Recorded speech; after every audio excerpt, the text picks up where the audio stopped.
Hey guys, today we're going to review 10 things you can do to get started. I'm going to go over a legal checklist, editing apps when it comes to social media, and then we'll wrap it up with what foods not to put next to each other. Let's get to it. First things first, let's find you a business name. Give yourself 2 weeks max. People get stuck doing this, but be sure you check Instagram first that it's not already taken. After you find your business name, then you can register for your DBA, which stands for Doing Business As. Simultaneously, you should be making boards and boxes complimentary before, during, and after this step for your friends, families, and neighbors. Build a menu on Canva. You're going to contact the health department to see what permits you're going to need in your town. Have a contract and service agreement in place before your first event. I give this away for free. It's actually included in the Board of Business Blueprint course.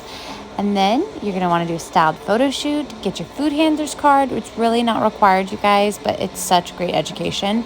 And then you're going to reach out to several influencers so that you can grow your audience and book your next gig. There's that DBA. You're going to need that before you file your entity. The entity is like an LLC, S corp, or sole proprietor. Seller's permit, something you're going to probably need. A business license, definitely, and a health permit. Sometimes kitchens require the health permit and business license before you can register with their commercial kitchen.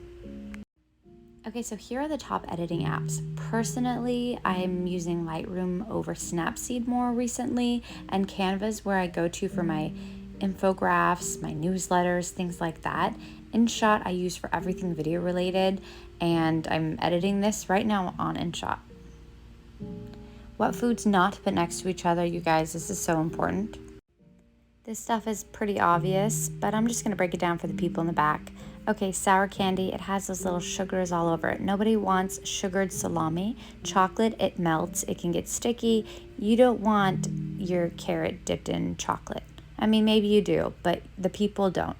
So be sure that you keep your sweets separate and chocolate definitely in its own separate bowl. Okay, wet fruit, I'm thinking your grapefruit, your oranges, anything that's just kind of sopping if you squeeze it, even if you cut like a juicy nectarine or peach. Be sure that's not near bread or crackers that can get soggy.